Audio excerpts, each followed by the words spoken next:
Good afternoon, everyone. I know a few folks are still joining us. We want to welcome you. Thank you, families, for making time in a very busy schedule to join us for this parent information webinar. We're just delighted to have you and delighted that you are able to be here with us tonight. We have a host of panelists from a lot of different places. There are principals who will be speaking to us. We have teachers here. We have representatives from several different departments. We've got our HR folks and our curriculum folks and special education. So we are going to get to a place to invite you to add your questions. And we wanted you to know that we've got people here on the panel who will do their very best to answer them. If we are not able to, we will certainly get research done and get back to this in a different way, possibly on our VPS website at some point, because we want to make sure we listen and we get questions answered. We'll answer as many as we can during our hour, and then we'll save those at the end so that we can go back to them and get them answered. So with that said, we have a video we would love to start with, and then we will leap right into this with some great reps from our safety department, and we'll introduce them when the video is done.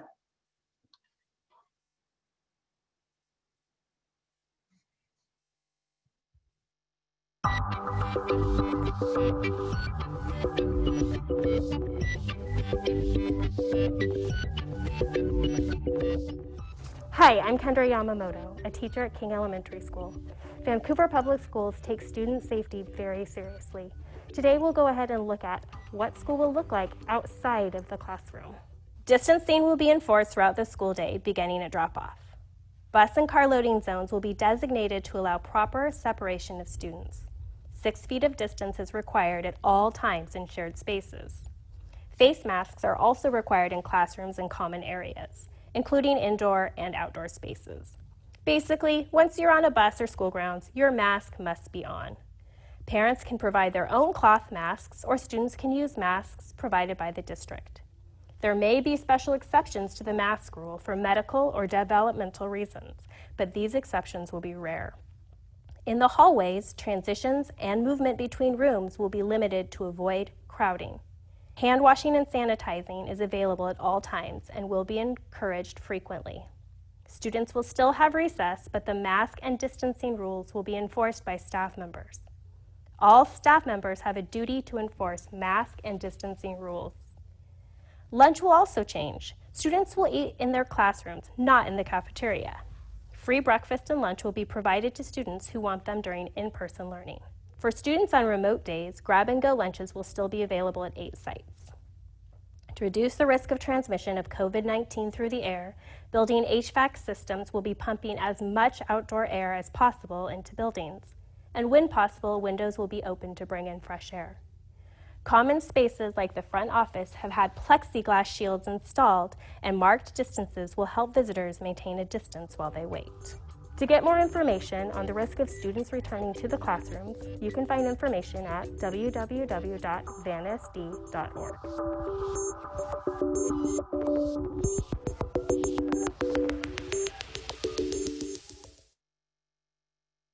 So with that, safety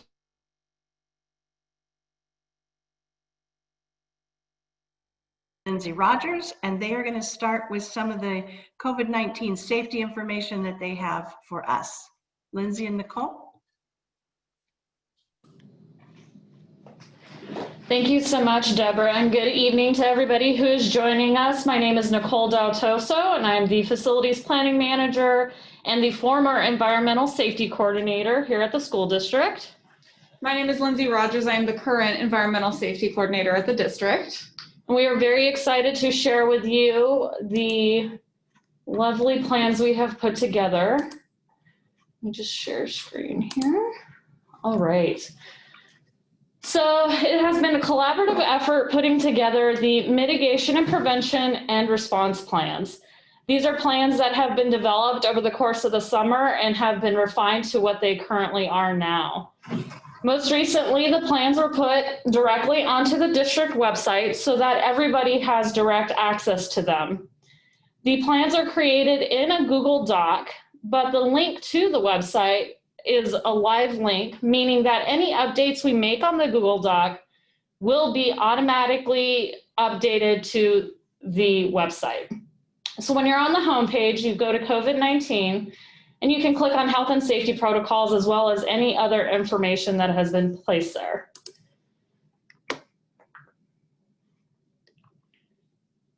For this, we'll go into the health and safety plans. So first, we're going to present the mitigation and prevention plan, and this is going to describe district-specific protocols and guidance. One thing that I want to emphasize is that our plans are dynamic.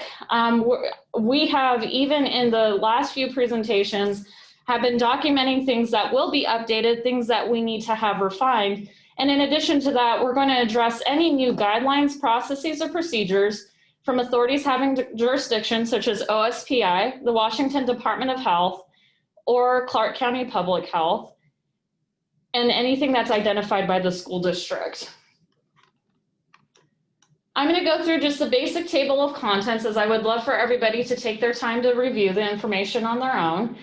But in the plan, we have standards and controls, which will include barriers, HVAC, healthy habits, personal protective equipment, transportation, building entry and thermal cameras, meals for breakfast and lunch broken down by elementary and secondary, recess and playgrounds, in-building transitions broken down by elementary and secondary, isolation areas, cleaning and disinfection, the COVID site coordinator responsibilities, which you may also see as the COVID site supervisors in some documents, contractor expectations, because as you know, we have many schools that are under construction, and an administrator's checklist, which is basically a baseline document to assist building administrators to prepare their school for in-person learning, and even currently where they're at now. So I'm going to go ahead and just click on one link just to show you how the document was set up. So if I click on standards and controls, the initial information that you see when you click in is going to be very high-level basic information. But let's say I wanted to know a little bit more about standards and controls. Throughout the document, you will see a click here for further information regarding that particular topic. And that's going to link you over to additional info, which also has, depending on the length of it, but we'll also have additional links. So if I want to know more about healthy habits in the school, I can click down and just kind of see what information is provided there.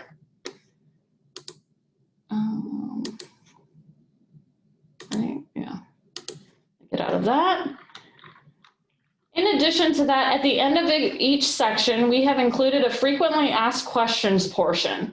These are questions that we have frequently received, as it says, and we're going to include them here.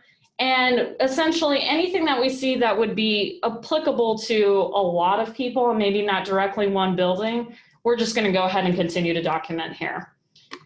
With that being said, I'm going to go ahead and hand it over to Lindsay so she can discuss COVID response.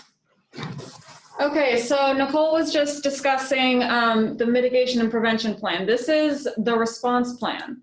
So the way that the response plan is set up is this is in response to someone who has had close contact, someone who is showing COVID symptoms, or someone who has actually tested positive for COVID.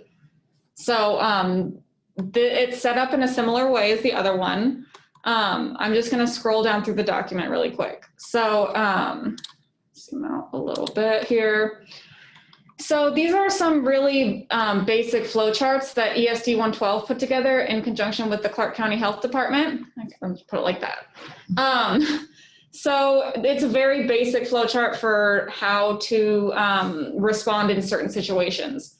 So you look at each one, see what they can do, and then look at, return to building after quarantine for 14 days or what have you. Over here, there are the symptoms, and this is the information about close contact. I believe there's actually already been some updates to this to make it a little clearer, and so we will be updating that in this plan. And so there's one for staff and one for students. They're literally the exact same, just one says staff, one says students.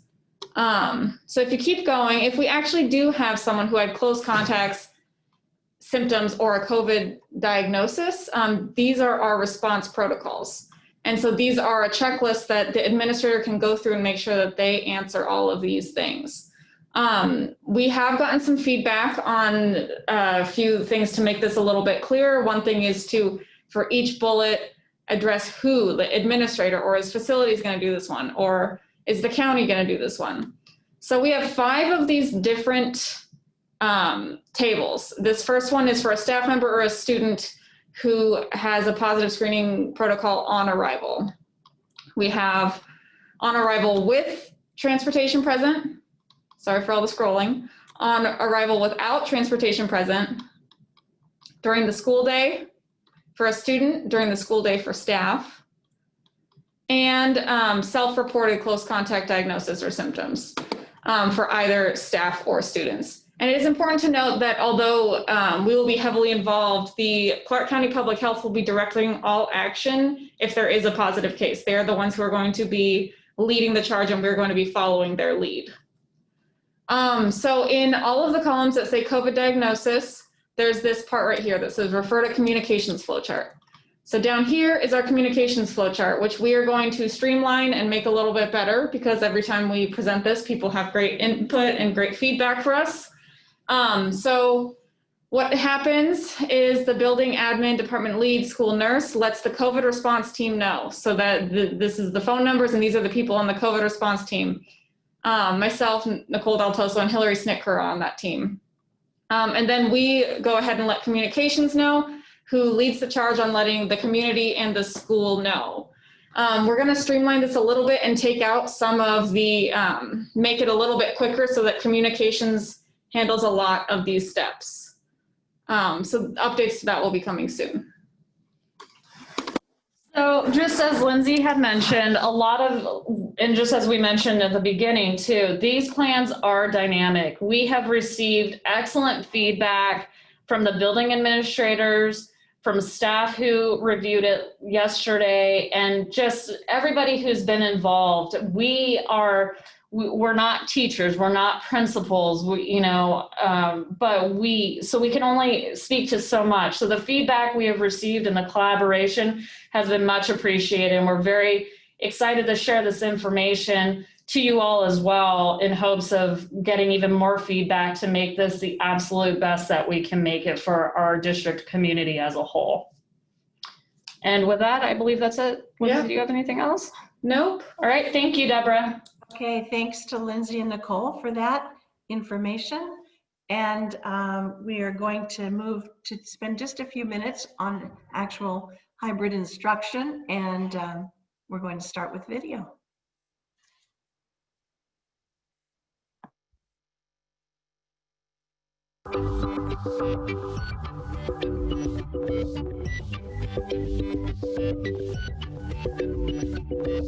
Hi, I'm Allison Straker, a teacher here at Marshall Elementary. Today, we're talking about the ways that Vancouver Public Schools is working to make a safe return for all students. Let's talk about the classroom. Hybrid learning breaks classes up into 2 groups, A and B, and those groups attend in-person school twice per week. This allows for proper distancing of 6 feet between students at all times. Desks will be set up accordingly. Mandated by the state, masks or clear shields must be worn in the classroom, indoor spaces, and school grounds at all times by students and teachers. However, developmental or health circumstances may allow for exceptions. The district will provide cloth face masks for all students and staff, but they can wear their own if it's appropriate for a school setting. To reduce the number of common contact points, each student will have their own labeled container of school supplies. That includes iPads, which will continue to be used to supplement learning when students are at school. Commonly touched objects in the classroom will be used sparingly and sanitized between uses. In addition, frequent hand washing will be encouraged, and sanitizer will be provided to all classrooms. Art classes will continue, but will be modified based on staff schedules. There are many more precautions being put in place, and you can learn more about these at the district website, vansd.org.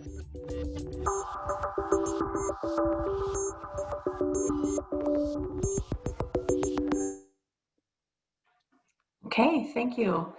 So we're going to move, as I said, to a little bit of information around instruction and go ahead and take questions around that when we're done too. And the first person who's going to talk to us about the Student Hybrid Day is Adelie Copeland, and he is the principal at King Elementary. Adelie? Good afternoon, everyone. I'm going to talk a little bit about what a student day will look like. We're going to start with just that first week back. During that first week back, we're going to really focus on our school day rituals and routines and protocols in the building.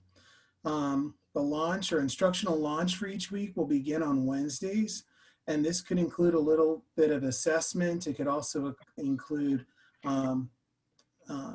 the beginning of our lessons and what we're going to focus on. We'll have two groups with our B groups starting on Thursdays and Fridays, and then our A groups would be Mondays and Tuesdays. There will be just a little variance because of some holidays. We're also looking to start our kindergartners just a few days earlier. This will give them an opportunity to experience their new school without other students in the building and provides additional attention from support staff for our youngest learners. This also allows for support staff to respond and make any needed adjustments in those first few days. And there will be cleaning that takes place between the groups of students. In those first few days, we'll have a couple of sessions. The first session would be from 8:30 a.m. to 10:30 a.m. And then the afternoon or second session would be from 11:50 a.m. to 1:50 a.m. at the majority of our schools. We do have two late start schools whose schedules would start at 9:10 and go to 11:10, and then again from 12:30 to 2:30. Okay, thank you. And just speaking about Wednesdays when everyone will be remote, and a little bit about the Instructional Day Sample, Travis Bond, principal at Sacagawea Elementary. Travis? Good afternoon, and it's a pleasure to speak about what this is going to look like when we can safely return to school. Wednesdays, all students will stay remote.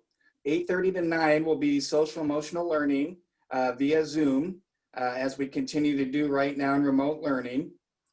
Teachers will then provide one lesson in reading, writing, or math following that Zoom. And then most schools, depending on their schedule, will have the opportunity to provide 2 Fab lessons, dance, music, PE, or art that kids can take place in via recorded sessions. Depending on the schedule of the school, some students may be able to participate in LAP, title, IEP, instruction, and ELL as well. Thursday and Friday are in person for Group B. Monday and Tuesday are in person for Group A. Those lessons repeat themselves, and students will be in person receiving those. Those students that are in hybrid will get content lessons that are not necessarily linked to the new learning, but practice and standards that they can do on their own with My Path, iReady math lessons and reading lessons, reading journals, and learning logs. Okay, thank you, Travis. And we're going to talk just a little bit about what we call at elementary school, the fitness and arts block. You'll hear a lot of people just say FAB to put that together. And Matt Kaufman, principal at Ogden Elementary, is going to talk to us about that. Thank you, Deborah.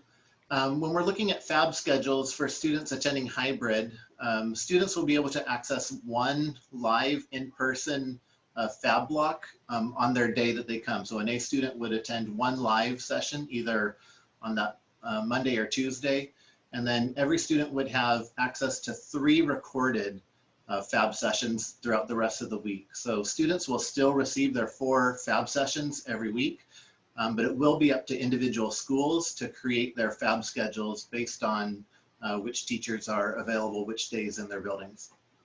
Okay, thank you. We're going to talk a little bit about what hybrid looks like and what it does not look like. And to lead us through that, Jennifer Bleckschmidt is the principal at Eisenhower Elementary. Jennifer?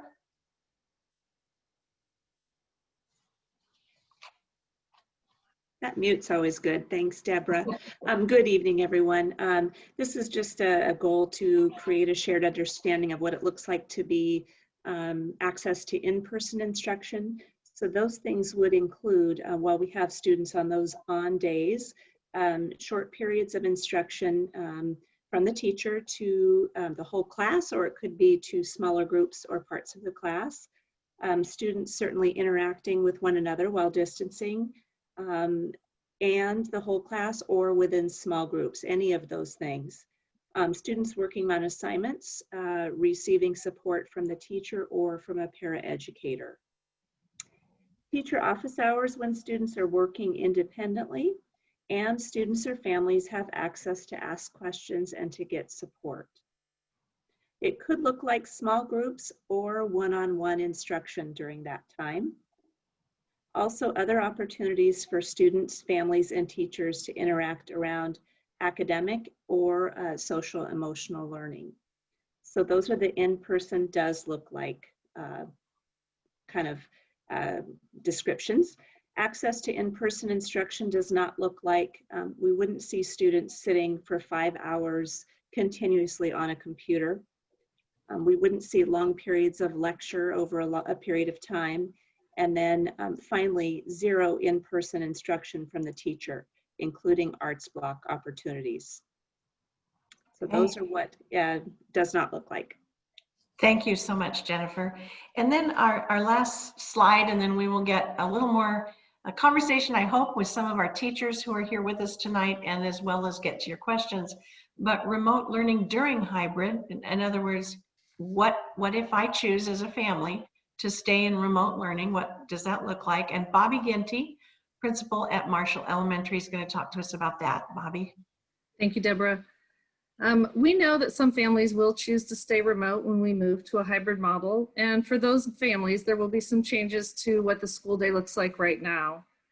All students, whether they're full remote or hybrid, will begin their day with a class meeting that focuses on social emotional learning, which is similar to what we do now. For those students at home, this will be a Zoom call. For those students who are attending school, this will be in person.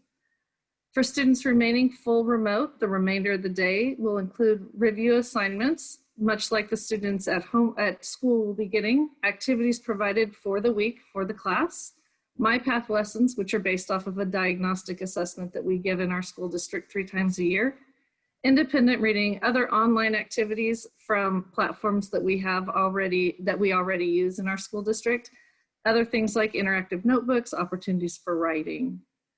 This work will be completed independently for those students who are at home. There may also be lessons that are recorded and posted at the end of the day for access as well. On Wednesdays, there will be 1 Zoom instructional lesson in addition to the 30-minute Zoom social emotional lesson. That Zoom lesson will be accessed by all students, whether they are full remote or hybrid. Students will also be able to access fitness and arts block classes via recorded lessons throughout the week. If students qualify for categorical or special education services, these will also be delivered via Zoom for students who are remaining at home. Teachers will be available for office hours each afternoon after completing the day with their in-person students, much as we offer right now. Okay, thank you, Bobby. And I want to make sure we have teachers who have contributed greatly to all of this work, and their voices have been so helpful and have guided a lot of it. I just want to ask if there's something they would like to share at this time, and just jump in if there is. Don't feel like you have to, but I want to make sure I give you all an opportunity to speak. I'm going to just open it up for about 10 seconds, and then I might call on somebody. Anybody have something to share? I can share. Okay. My name is Kendra Yamamoto. You might recognize me from the video. I'm getting quite famous from the VPS site. So I work at King Elementary School. I have been teaching the preschool program in person and remote. So the model that was discussed this evening since September 8th. So I just completed the 5th week of remote and hybrid instruction. I want to say that I went into this with full support from the district, very cautiously. If anything, I think we overplanned and overthought it because we have the kids' safety and interest in the, in the minds of all of us. We wanted to roll this out in the best and safest possible way, which is why we continue to plan. We continue to take input from staff, like it was mentioned earlier, and families as well. So I am currently serving 29 students. I think that's a high number when we think of our K-5 and you think of your own personal classrooms that your children are in right now. And I just really want to put out there that the teachers and the staff in the school are doing the best that they can. We are ready to welcome those kids back into the classrooms. But with that said, we are not going to be perfect, but we are going to try our very best. And I think that's why we continue to put this off a bit, because we want to make sure that we have the best circumstances and the safest places for your kids to be, because that is our utmost concern. So with that said, I just wanted to really reiterate that what is happening for my 29 families has been overwhelmingly successful. And I say that very honestly with a lot of apprehension going into it.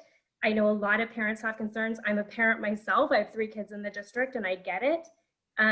But this has been so great, having kids back in the building and monitoring the safety as far as masking and social distancing and continuing to communicate with families. So from my beginning back when school started to just completing week 5 of having in-person and remote, there have been very few bumps along the way. And I think, again, that went with a lot of planning and a lot of support. Okay, thanks, Kendra.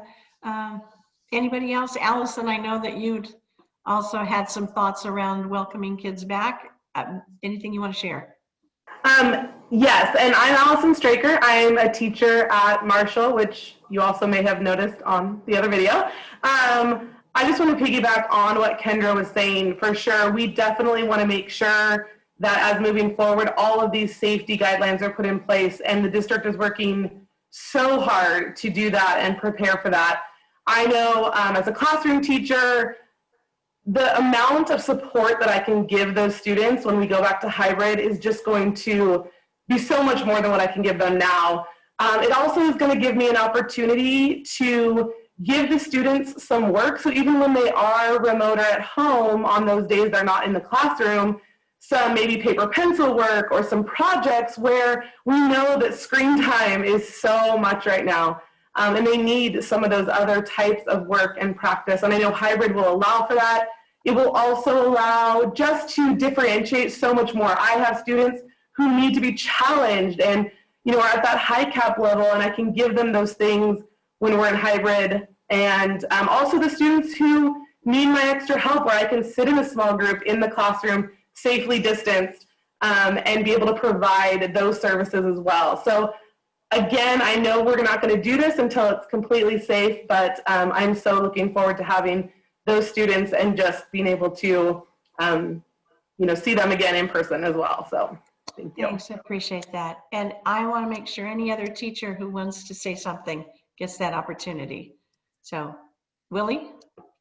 Well, as a member of the curriculum and instruction team, we are working very hard to provide professional development for all teachers for this time, whether it's distance learning, hybrid, or hopefully someday back in person. And this is very important to me as an educator, and it's important to me as a parent as well. So we are working very hard to instill that. I appreciate that, Willie. So other teachers, if as we go along you want to jump in, please, I want you to feel free to do that. I am going to start reading some of our questions, and various people on the panel may answer those. It won't just be one of us. But I do want to address one that came up in several different questions, and that was, why is Vancouver Public Schools doing this right now? And I want to stress, I just want to be really clear about this. We are not, we don't have a date yet to start hybrid instruction and have children back in school in the models that we've presented to you. What we know is that we have to have plans in place so that when that date comes, we're ready. We're ready for kids. We're ready to open the door. Our safety protocols are clear and certain, and our teachers feel supported, and also everyone is ready to welcome students. So I just want, since that came up in 2 or 3 questions, I wanted to make sure folks know our guidance comes from the Clark County Department of Health, and we will not be moving forward on this work that we're presenting to you tonight until they give us that green light. So again, you know, they have said, and I don't want to mess it up, Nicole and Lindsay, so don't let me, but they've said below 75 per 100,000 cases for at least 3 weeks. We know we're not there. Again, that's a future point. We just don't want to wait for a future point, whenever that may come, to start planning. We want to be ready now. So that's the why, beyond why we are doing this now. So I want to get to, there were several questions about secondary schools, and about high school, and about middle school, and whether this applies to them too. The safety work that you saw from Nicole and Lindsay is all of us. That is every facility in our whole district. But our conversation is about what it would look like in elementary when a hybrid instructional model starts. The 6th through 12th grades would start later than we do. So there would be a period of time after elementary, and then they would start. And I know there will be quite a bit more information coming around that. Just wanted you to know it will be coming, and it's not quite time for that right now. So here's a question I'm hoping that Nicole or Lindsay would respond to. How do you plan to handle high-touch surfaces like outdoor play structures? Okay. Hi, so Lindsay here. One thing to note is that outside is a very hostile place for viruses. They don't do well in outdoor environments. They typically die very quickly. And this is also coming from guidance that we got from the State Department of Health. They have come forth with recommendations for outdoor play structures. They do recommend cleaning them, but not disinfecting, because viruses just can't live very long on outdoor play structures. So when we get back to school, basically what that means is, on the cleaning side, each school will develop a schedule based on the playground use for when that cleaning will be done. And basically what that'll look like is we'll have the use of pressure washers, as well as some other devices that we utilize in our maintenance department. Okay, thank you. Here's a question that has come up a couple of times too. Is there a way that we can choose which group our child is in, since some days are better than others for some parents? And here's what I want you to know. There's flexibility, and we're going to do our very best.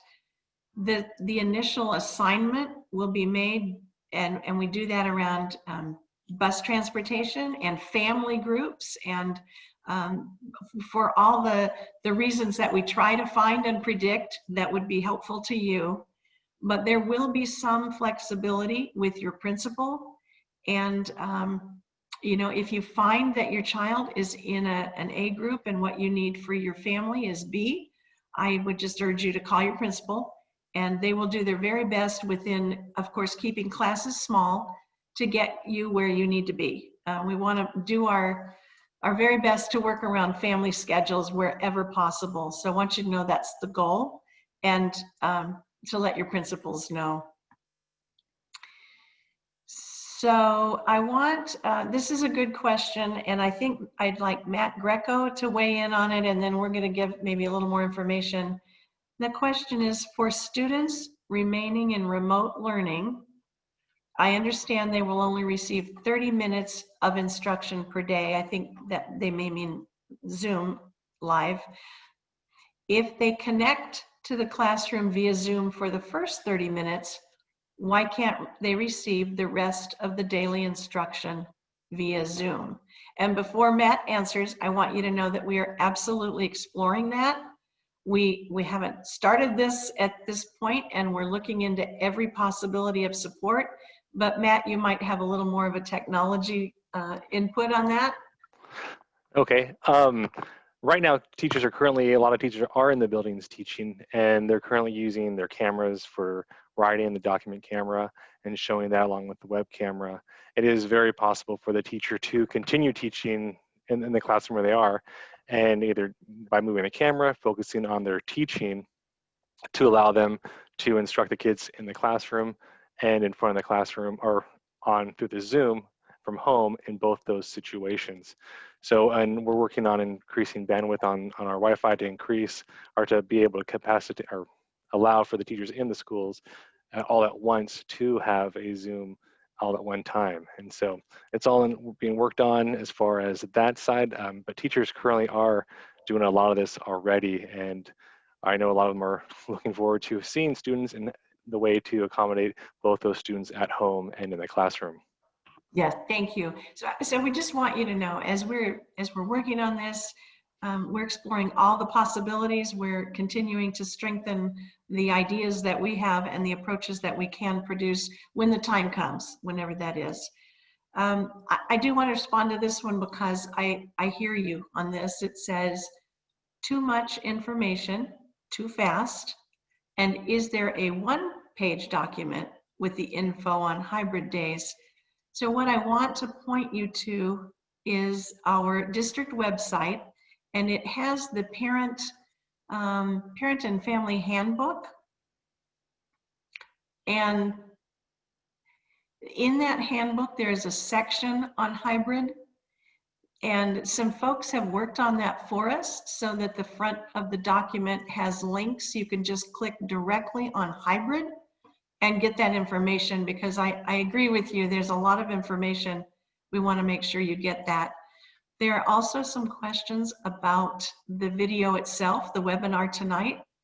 And if you just give us a short amount of time, we might need a day or so, but we will get this posted on the website so that it's accessible to even listen to again.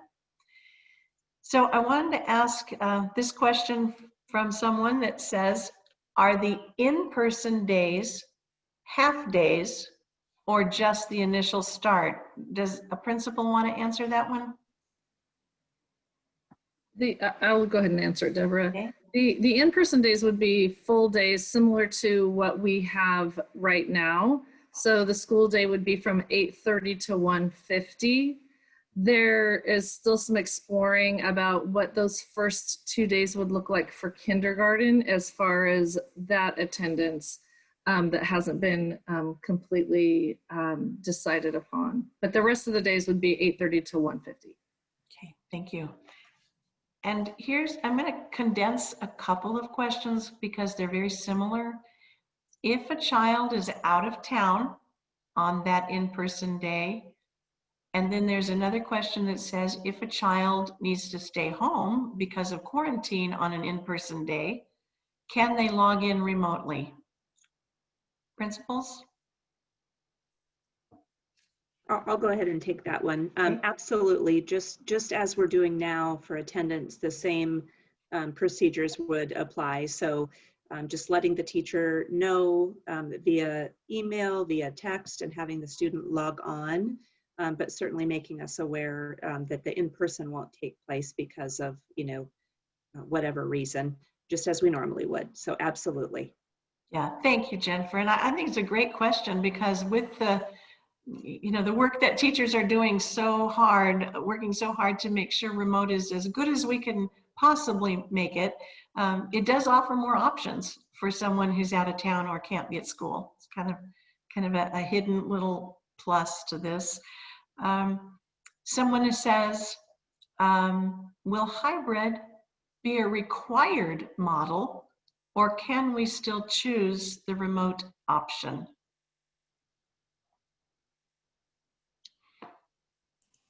I'll answer it, Deborah. Okay, thank you. Yes, the remote option is still will still be available to families, which was part of what I spoke to.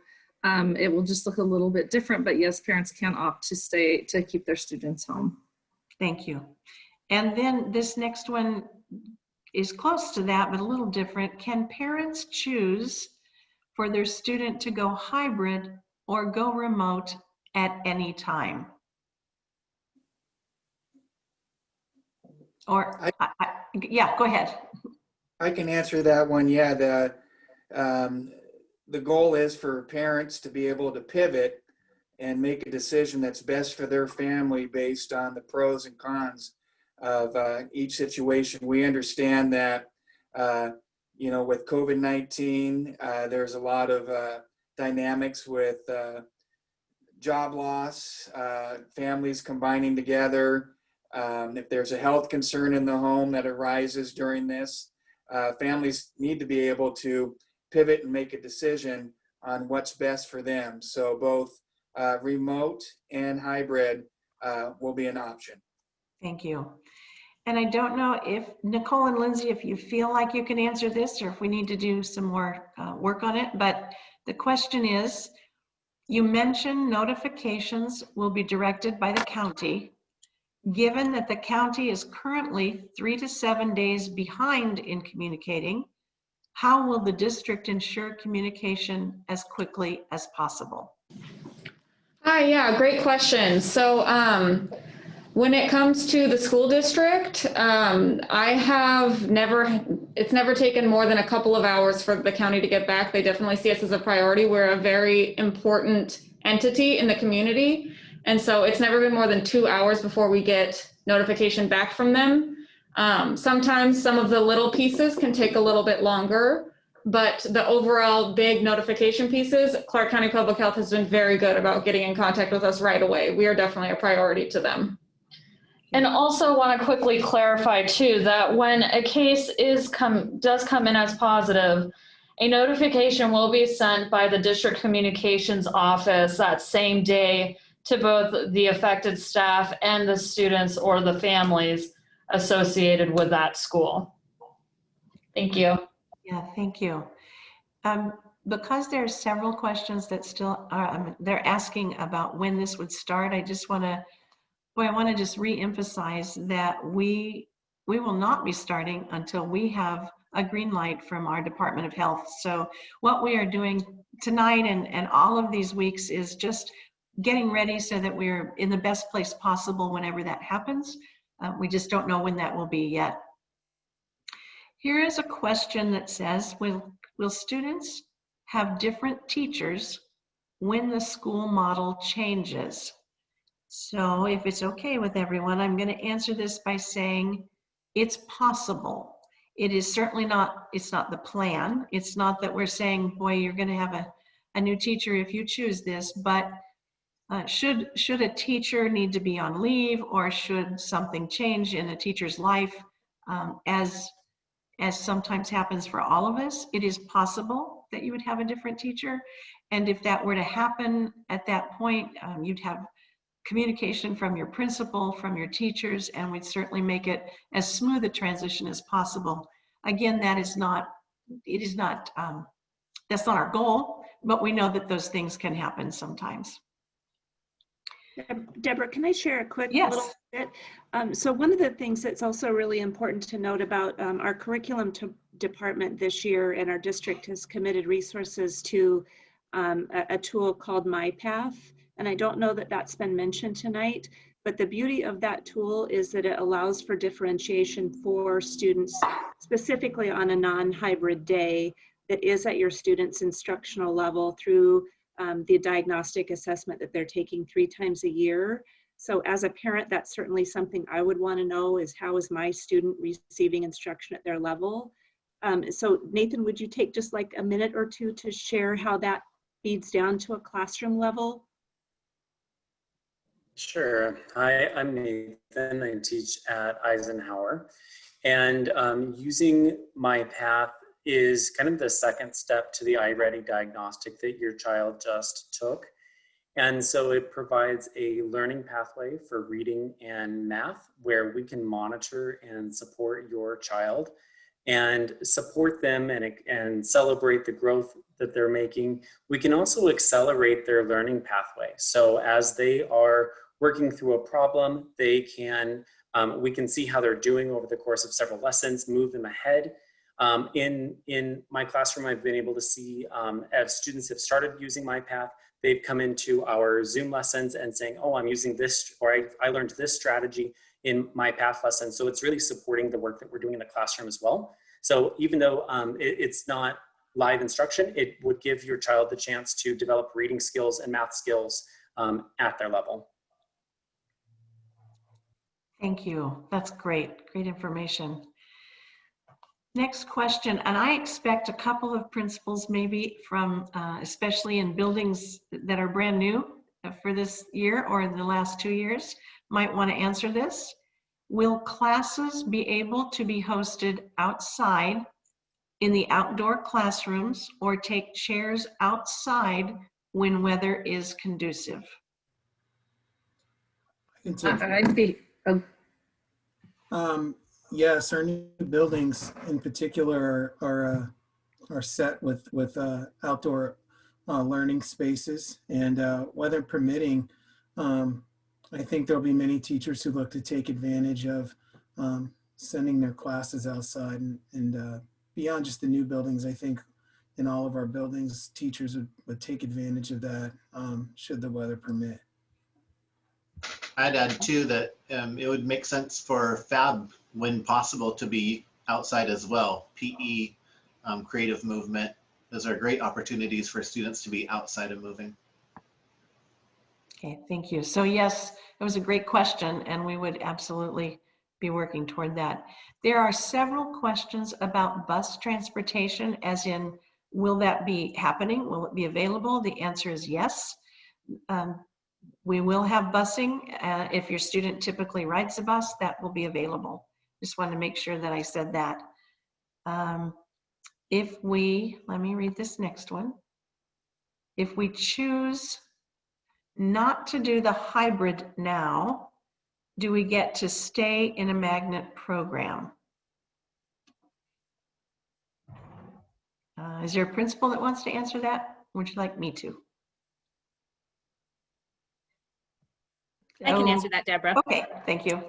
Hi, I'm Darcy Franck. I am the Director of Curriculum and Instruction, and we have actually talked a lot about this, and we do believe that students need to stay in their program because, you know, there's these times we just don't have any certainties, but one certainty we can provide is that we will keep that space open so that students can remain in that magnet program. Thank you, appreciate that. For those who are in hybrid schooling, is it going to be a full day, and as it was, 8:30 to 2:50? Someone want to jump in on that?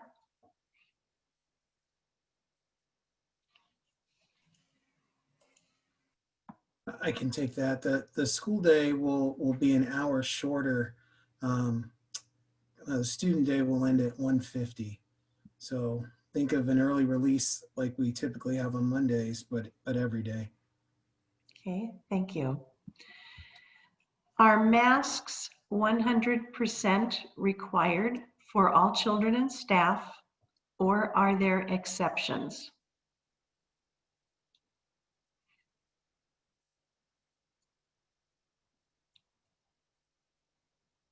Nobody wants to weigh in. Masks are required to come to school. There are, and I'm actually looking at Connor and Allison because it's possible. Did you know I was going to look at you? I had a hunch. It is possible, and I would like them to finish that sentence. Yeah.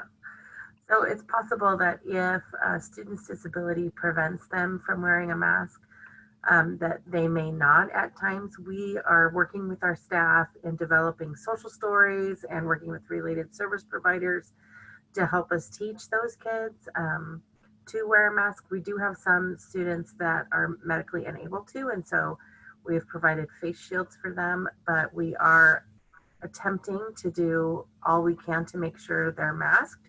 We do have guidance from OSPI, though, that a student will not be disciplined or denied access to their education because of their inability to wear a mask. So we're just trying to cover all the bases and keep everybody safe. Thank you. Here's a question I think maybe a couple of different principals might be willing to answer because it's very building specific. How will parent pickup work? So maybe someone could describe how it is at his or her school.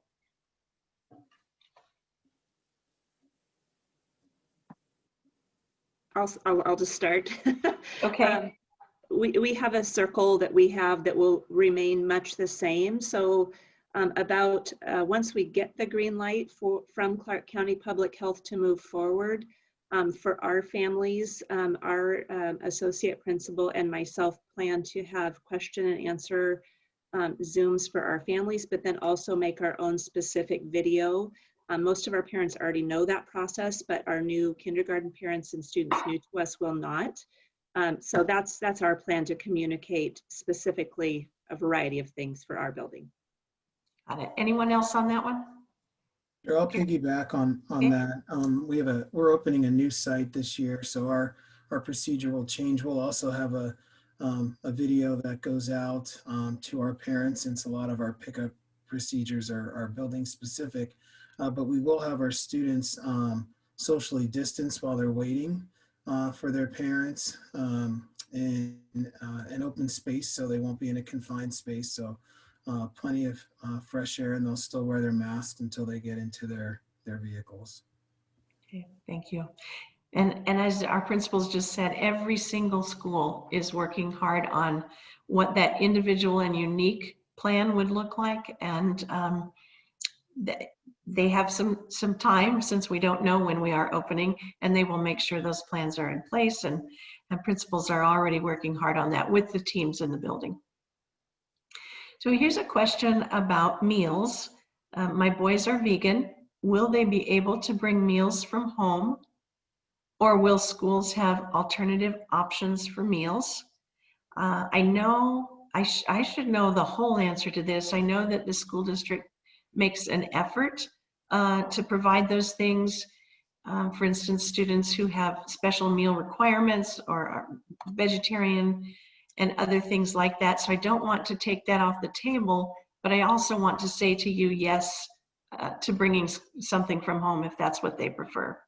And our schools, while I'm on that, our schools will be continuing, even if a family chooses remote-only learning. If you are a family who has picked up meals from schools, that will still be provided. That will still be an opportunity to do that in the way that always has been. I don't know if the times will be identical, but they'll be certainly close, and those meals will be available.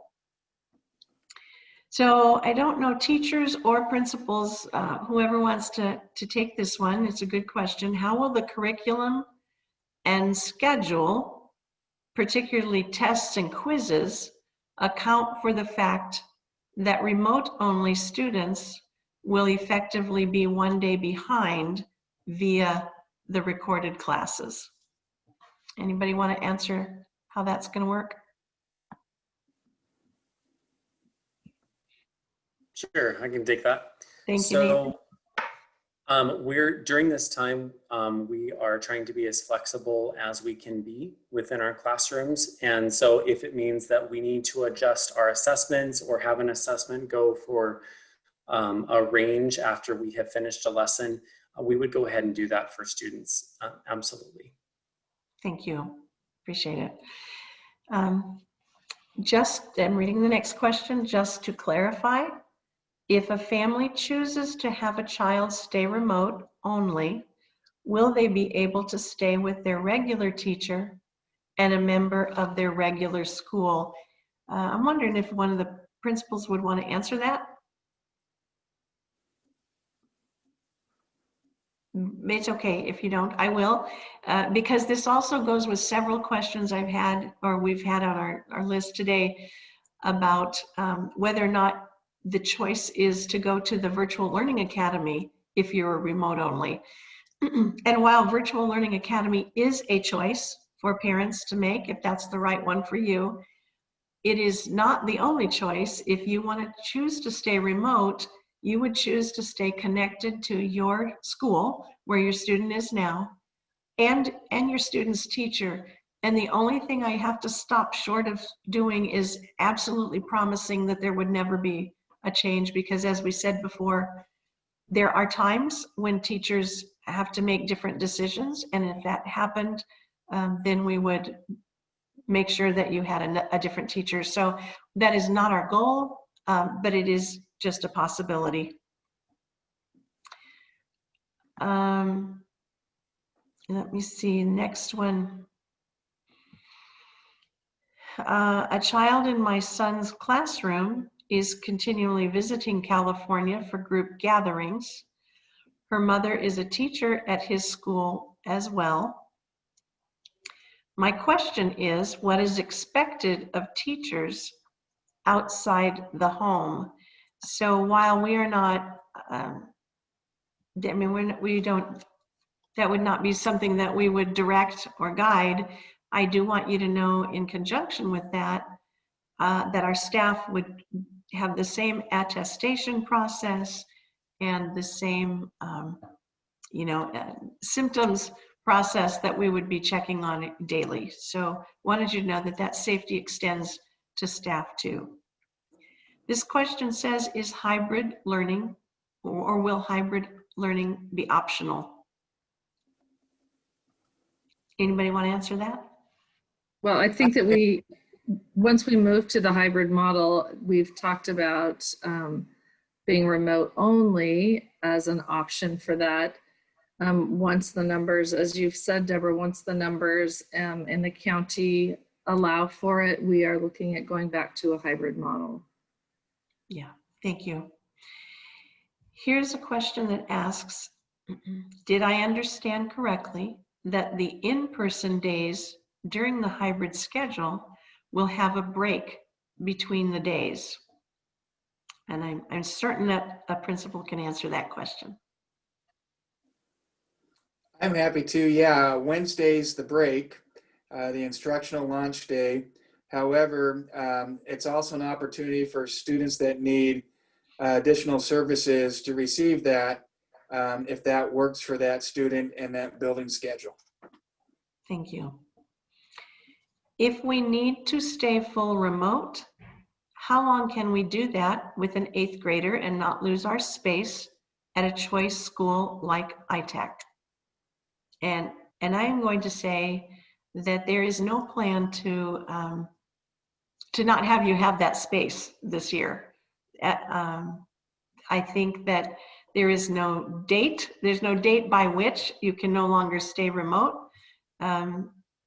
That's not the plan at all. And as everyone knows who's listening, we've all had to be incredibly flexible as different things happen in the world around us. But there is no plan at this point for you to not have that opportunity.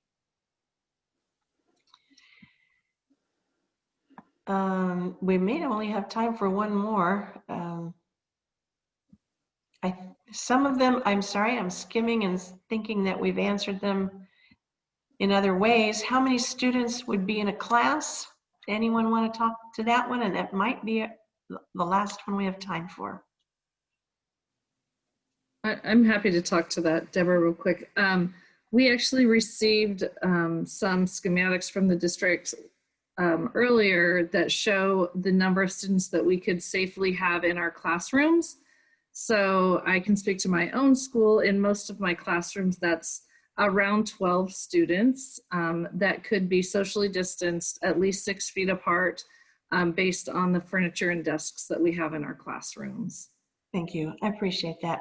And I know it's 6 o'clock, but I want to ask this last one because I want people to get this information. I also wonder if ideally kids with special needs can be mixed with other kids that don't have special needs, regardless of the day. So Allison or Connor, would you like to speak to that? Yeah, students that receive special education services on their IEP will still receive the same services regardless of whether they're in remote learning or hybrid learning. And that includes receiving the inclusion minutes that are outlined on their IEPs. So if students are in their general ed classes for 50% of the day, they will still receive instruction via synchronous and asynchronous activities for 50% of their day during this remote and hybrid time. Okay, thank you. And even though that took us to 6:01, I feel like that was an important question to listen to the answer to. We want to thank everybody. I so appreciate our panelists, but we also all appreciate you, parents and families, taking time to listen and to be here with us tonight. So thank you so much. As I said, this will get posted on our website. Give us just a little bit of time to make sure that happens, and then it will be available to you. Thank you very much for joining us. Bye-bye, everybody.